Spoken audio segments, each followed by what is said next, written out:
నమస్కారం. Welcome to the law times. ఇవాల్టి topic మన లా టైమ్స్లో మెయింటెనెన్స్. ఎన్ని రకాల మెయింటెనెన్స్ ఉన్నాయి, ఎవరు క్లెయిమ్ చేయొచ్చు, ఎలా కోర్టుని అప్రోచ్ అవ్వాలి అన్న దాని గురించి తెలుసుకుందాం. మెయింటెనెన్స్ అన్నది ఎవరెవరు క్లెయిమ్ చేయొచ్చు అన్నది ఫస్ట్ మనం కనుక టాపిక్ తీసుకుంటే, భార్య, పిల్లలు, తల్లిదండ్రులు, భర్త చనిపోయిన విధవ, మళ్ళీ పెళ్లి చేసుకోకుండా ఉన్న ఒక విధవ, వీళ్ళు క్లెయిమ్ చేయొచ్చు. ఎవరిపైన క్లెయిమ్ చేయొచ్చు? భర్త పైన, పిల్లలు తల్లిదండ్రులపైన, తల్లిదండ్రులు పిల్లలపైన. అలాగే ఇందాక నేను చెప్పినట్టు భర్త చనిపోయిన విధవ అంటే ఆ ఇంటి కోడలు మామ అత్తగారి పైన, లేదంటే బావగారు మరిది పైన మెయింటెనెన్స్ అన్నది క్లెయిమ్ చేయడానికి మనకి చట్టంలో వెసులుబాటు కలిగించబడింది. ఇప్పుడు ఏ చట్టం కింద మెయింటెనెన్స్ అడగడానికి వీలవుతుంది అన్నదానికి వస్తే గనక, మనకి first code of criminal procedure 1973 ఈ యాక్ట్లో సెక్షన్ 125 అన్నది మెయింటెనెన్స్ ఎవరు ఎలా అడగొచ్చు, మెయింటెనెన్స్ కేసు వేయడానికి గాను కావలసినవన్నీ ఈ సెక్షన్లో పొందుపరిచారు. ఈ సెక్షన్ ఏమంటుందంటే, order of maintenance of wives, children and parents. అంటే మనకి ఈ సెక్షన్ 125 సిఆర్పిసిలోనే మెయింటెనెన్స్ ఎవరెవరిపైన ఎవరెవరు అడగొచ్చు, ఎవరికి ఆర్డర్స్ ఇవ్వచ్చు అన్నది చాలా కూలంకుషంగా డిస్కస్ చేసి వివరించబడింది సెక్షన్ 125 ఆఫ్ సిఆర్పిసి. దానిలో ఏం చెప్పిందంటే, భార్య, పిల్లలు మరియు తల్లిదండ్రులు. జనరల్గా మెయింటెనెన్స్ కేసెస్ అనగానే అందరూ ఏమనుకుంటారంటే భార్య పిల్లలు మాత్రమే క్లెయిమ్ చేయొచ్చు అని అనుకుంటారు. లేదండి, పిల్లలు తమ తల్లిదండ్రులని నిర్లక్ష్యం చేసిన, వాళ్ళకి కావలసిన మెయింటెనెన్స్ అందించకపోయినా, అది ఏదైనా కావచ్చు, అది భోజనం కావచ్చు, వసతి కావచ్చు, ఇంకేదైనా కావచ్చు, మెయింటైన్ చేయకపోయినా తల్లిదండ్రులు తమ పిల్లలపైన వేయచ్చు. అదేవిధంగా భార్య తన భర్త పైన ఏ పరిస్థితులలో వేయొచ్చు అన్నది కూడా ఈ 125 సిఆర్పిసి సెక్షన్లో పొందుపరచబడి ఉన్నది. ఈ భర్త భార్యని హింసించి గెంటివేసినా, లేకపోతే అతని హింసించడం వల్ల ఈ భార్య ఆ ఇంట్లోంచి వెళ్ళిపోవలసిన పరిస్థితులు కల్పించి, ఆ తర్వాత ఆ భార్యని పట్టించుకోకపోయినా, లేదు కలిసి ఉండగా కూడా భార్యకి కావలసిన వసతులు సమకూర్చకపోయినా, ఈ పరిస్థితుల్లో 125 సిఆర్పిసి క్రింద పిటిషన్ వేసుకుంటే భార్యకి మెయింటెనెన్స్ భర్త ఇవ్వాలి అన్నది ఈ సెక్షన్లో రూల్. అదేవిధంగా పిల్లలకి కూడా వర్తిస్తుంది. అంటే ఒకవేళ పిల్లలని సరిగ్గా చూడకపోయినా తండ్రి లేదా తల్లి, అంటే తల్లి అని ఎందుకు అన్నాను అనంటే, ఇక్కడ కొంతమంది విడాకులు తీసుకున్న తర్వాత తల్లి దగ్గర పిల్లలు ఉండిపోతారు. అలాంటి పరిస్థితుల్లో ఒకవేళ తల్లి సరిగ్గా పిల్లల్ని చూడకపోయినా, వాళ్ళ పోషణ కానీ, వాళ్ళ విద్య ఇతరత్ర అవసరాలు తీర్చని పరిస్థితిలో, అంటే తనకి ఆ రెస్పాన్సిబిలిటీ ఉండి తనకి ఆ సంపాదన ఉన్నా కూడా పిల్లలని నెగ్లెక్ట్ చేసిన వాళ్ళకి, అది తండ్రి కావచ్చు, తల్లి కావచ్చు, ఈ పిల్లలు మెయింటెనెన్స్ కేసు వేయచ్చు. జనరల్గా మనకి చూస్తున్నది ఏంటి అని అంటే, భార్య తన పిల్లల తరఫున, అంటే పిల్లలు మైనర్స్ అయినందువలన భార్య తన పిల్లల తరఫున భర్త మీద ఈ కేసు వేస్తూ ఉంటుందండి. ఇది ఎప్పుడు చెల్లకపోవచ్చు, అంటే భార్య వేసిన మెయింటెనెన్స్ పిటిషన్ ఎందుకు ఆర్డర్ ఇవ్వాలి, ఎందుకు మెయింటెనెన్స్ ఇవ్వాలి అన్నదానికి కొన్ని రూలింగ్స్ ఉన్నాయండి. ఫస్ట్ ఏంటి అనంటే, భార్య పైన హింసాత్మక చర్య చేపట్టిన, తనకి కానీ తన పిల్లలకి కానీ కావలసిన వసతులు అమలు చేయకపోయినా, లైక్ అది తిండి కావచ్చు, లేకపోతే క్లోదింగ్ కావచ్చు, వైద్య సదుపాయాలు కావచ్చు, చదువుకుంటున్న వాళ్ళకి చదివించే ఇది అంటే ఎడ్యుకేషనల్ ఫీజు కావచ్చు, ఇట్లాంటివి ఏ ఒక్కటి కూడా అన్నీ అన్నీ అండ్ ఏ ఒక్కటి. ఇక్కడ తేడా ఏంటంటే, అన్నీ చేయకపోయినా ఏ ఒక్కటి చేయకపోయినా ఈ మెయింటెనెన్స్ కేసు వేసుకునే హక్కు భార్యకి ఉంటుందండి.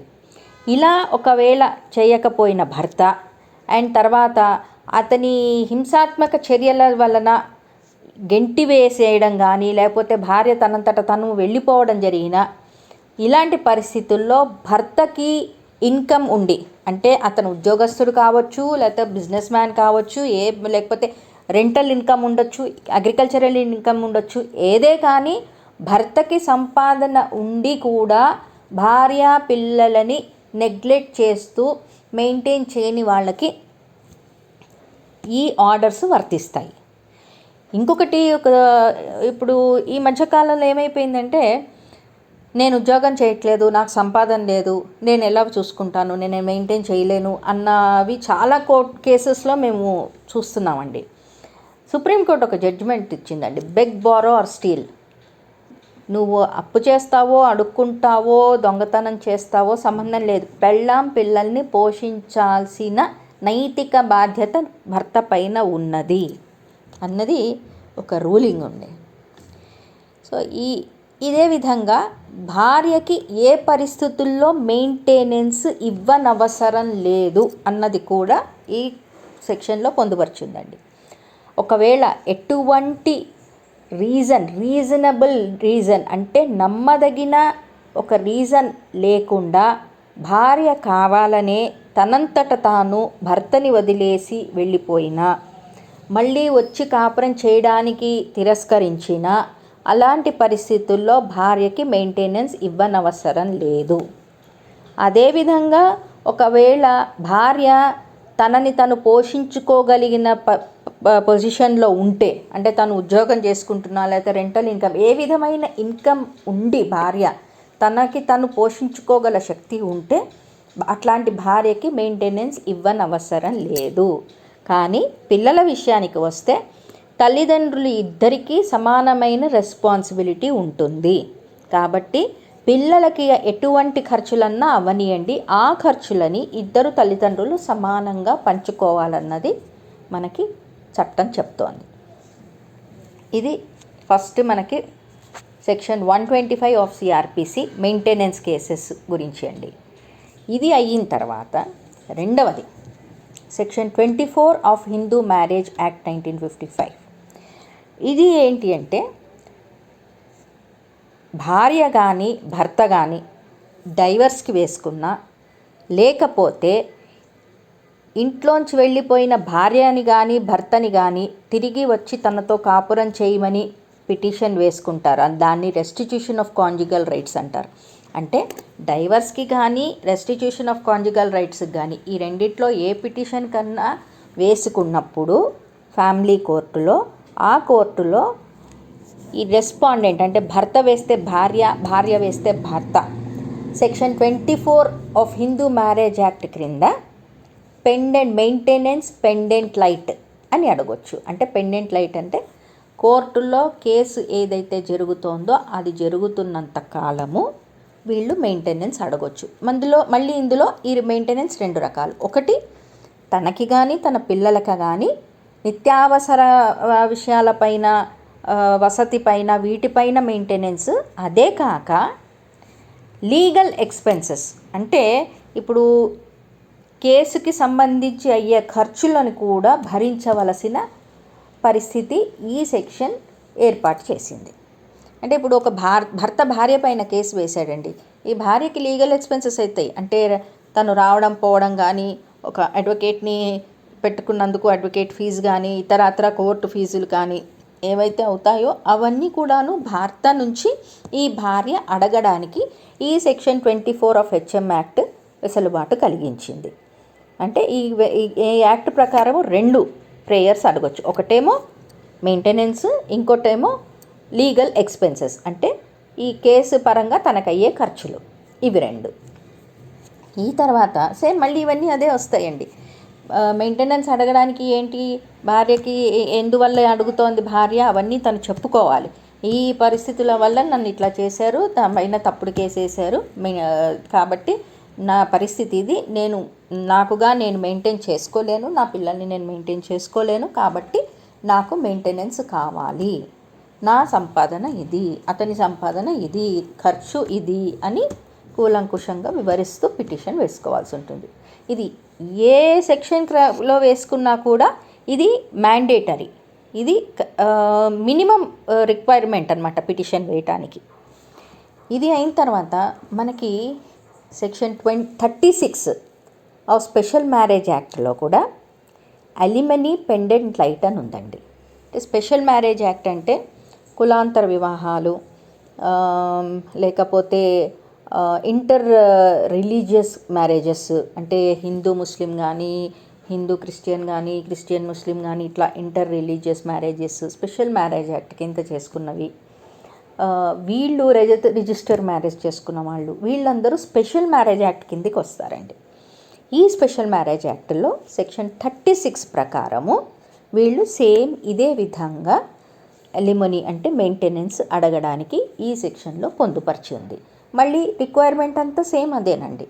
మీరు మెయింటైన్ చేసుకోలేకపోతున్నారు, మీ పిల్లల్ని మెయింటైన్ చేయలేకపోతున్నారు, ఇది అంతా మామూలే. కానీ స్పెషల్ మ్యారేజ్ యాక్ట్ ప్రకారం పెళ్లి చేసుకున్న వాళ్ళందరూ సెక్షన్ 36 కింద వేసుకోవాల్సి ఉంటుంది. హిందూ మ్యారేజ్ యాక్ట్ ప్రకారం పెళ్లి చేసుకున్న వాళ్ళందరూ సెక్షన్ 24 హెచ్ఎం యాక్ట్ కింద వేసుకోవాల్సి వస్తుంది. సెక్షన్ 125 సిఆర్పిసి మాత్రం ఎవరైనా వేసుకోవచ్చండి. అది ముస్లిమ్స్ కావచ్చు, హిందూస్ కావచ్చు, పార్సీస్ కావచ్చు, క్రిస్టియన్స్ కావచ్చు, ఎవరైనా సరే 125 సిఆర్పిసి కింద వేసుకోవడానికి మనకి చట్టం వెసులుబాటు కలిగించింది.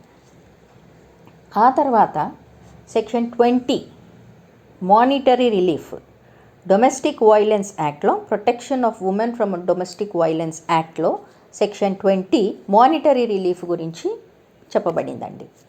ఇందులో మళ్ళీ సేమ్ అదే భార్య తన పిల్లల కోసం తన కోసం వేసుకోవచ్చు. అదేవిధంగా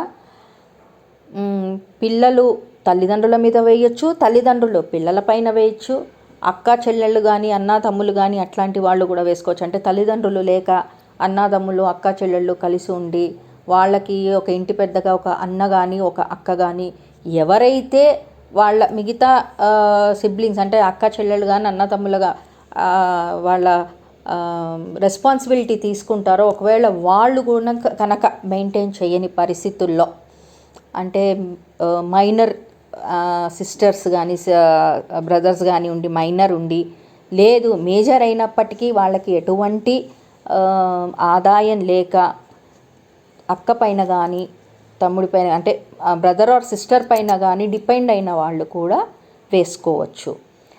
ఎందులో అంటే section 20 of domestic violence act. ఈ protection of women from domestic violence act మళ్ళీ అందరికీ వర్తిస్తుందండి. అంటే క్యాస్ట్ రిలీజియన్తో సంబంధం లేకుండా ఇది అందరికీ వర్తించేదన్నమాట.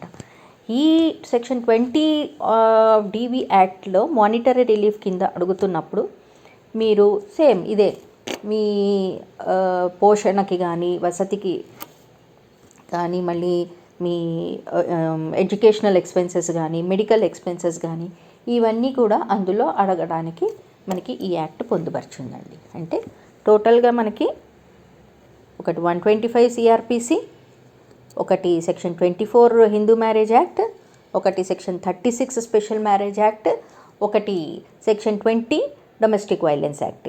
ఈ 4 చట్టాలలో మెయింటెనెన్స్ ఎవరికి ఇవ్వాలి, ఎలా అడగాలి, అందులో మెయిన్ పొందుపరచాల్సిన అంశాలు ఏంటి అన్నది చాలా కూలంకషంగా వివరించబడి ఉంది. ఇప్పుడు ఒక చిన్న ఎగ్జాంపుల్ ఏంటంటే, భర్త భార్య పైన వేయచ్చు, అది ఎలా? ఒకవేళ భర్త సంపాదన లేక భార్య సంపాదన మీద ఆధారపడి ఉన్నప్పుడు ఆ భార్య భర్తని పోషించడానికి నిరాకరిస్తే భర్త కూడా భార్య పైన మెయింటెనెన్స్ వేయొచ్చండి. ఇది కూడా ఒకటి ఉంది. ఇది జనరల్గా చాలామంది మగవాళ్ళు బయటికి రారు, చెప్పుకోరు మమ్మల్ని పోషించేది నా భార్య అని. కానీ చట్టపరంగా ఉంది అన్న విషయం కూడా చాలామందికి తెలియదు. సో ఇది ఒక చట్టంలో మనకి ఉన్న ఒక వెసులుబాటు. దీంతో పాటు ఏంటి అని అంటే, ఒక మహిళ భర్త చనిపోయాడు, ఆ మహిళ అత్తగారింట్లోనే ఉంటుండగా అత్తగారు కానీ మామగారు కానీ ఇంట్లో ఉన్న బావగారు కానీ తోడికోడలు కానీ మరిది కానీ ఎవరైనా సరే ఈ సదరు విధవ మహిళని పోషించడానికి నిరాకరించిన, ఆ అమ్మాయికి కావలసిన వసతులు కల్పించకపోయినా తను కూడా సెక్షన్ 125 సిఆర్పిసి క్రింద, మళ్ళీ section 20 of domestic violence act కింద మెయింటెనెన్స్ అడగడానికి అర్హురాలు. అంటే ఇక్కడ 2 తేడాలు గమనించాల్సింది ఏంటంటే, section 125 of CrPC and section 20 of DV యాక్ట్లో ఎవరిపైనైనా అడగొచ్చండి. కానీ section 24 HM act, section 36 of special marriage యాక్ట్లో భార్యాభర్తలు పిల్లలు వాళ్ళ వరకు మాత్రమే ఉంటుంది. ఎందుకు అని అంటే, సెక్షన్ 24 హెచ్ఎం యాక్ట్ ఏంటి, డైవర్స్ కానీ రెస్ట్రిక్షన్ ఆఫ్ కాంజుగల్ రైట్స్ కానీ వేసుకున్న వాళ్ళకి ఇది అడగడానికి ఉంటుంది. స్పెషల్ మ్యారేజ్ యాక్ట్ కింద కూడా సేమ్ అదేనండి, అంటే లైక్ డైవర్స్కి కానీ రెస్ట్రిక్షన్కి కానీ వేసుకున్న వాళ్ళకు ఉంటుంది. సో ఈ 2 సెక్షన్లు మాత్రం 125 CrPC, section 20 of TV act మాత్రం ఇది యూనివర్సల్ అని చెప్పుకోవచ్చు. ఇందులో ఎవరైనా అడగవచ్చు. దీనికి మెయిన్ కావాల్సినవి మాత్రం ఏంటంటే, తనని తను పోషించుకోలేని పరిస్థితి, పిల్లలని పోషించుకోలేని పరిస్థితి, తన మీద జరిగిన హింస వలన తను ఇంట్లోంచి గెంటివేయబడ్డా, ఇంట్లోంచి తను వెళ్ళిపోవలసిన పరిస్థితులని అక్కడ ఎస్టాబ్లిష్ చేయగలిగితే అప్పుడు తను మెయింటెనెన్స్కి అర్హురాలు. పిల్లలకి మెయింటెనెన్స్ అనేది మాత్రం ఇందాక నేను చెప్పినట్టుగా తల్లిదండ్రుల ఇద్దరి రెస్పాన్సిబిలిటీ కాబట్టి, ఒకవేళ తల్లి కూడా సంపాదిస్తుంటే కనుక తల్లి కొంత తండ్రి కొంత ఇద్దరూ కలిసి పిల్లల రెస్పాన్సిబిలిటీ తీసుకొని వాళ్ళని మెయింటైన్ చేయాల్సిన ఆవశ్యకత ఎంతైనా ఉంది. ఇప్పుడు ఇక్కడ ఒక చిన్న డౌట్ వస్తుందండి. ఏంటి అనంటే, ఒకవేళ భార్య ఉద్యోగం చేస్తుంటే నేను మెయింటెనెన్స్ ఇవ్వాలా అన్న ఒక డౌటు, లేకపోతే నేను ఉద్యోగం చేస్తున్నాను కదా నాకు మెయింటెనెన్స్ వస్తుందా అన్న ఒక డౌటు భార్యకి కలుగుతుంది. ఒకవేళ భార్య భర్త కన్నా ఎక్కువ సంపాదిస్తూ తనని తాను పోషించుకునే పరిస్థితిలో ఉన్నాను అని ప్రూవ్ చేసుకోగలిగితే, అంటే భర్త కనుక ప్రూవ్ చేస్తే అప్పుడు మెయింటెనెన్స్ ఇవ్వాల్సిన ఆవశ్యకత ఎక్కువ ఉండదండి.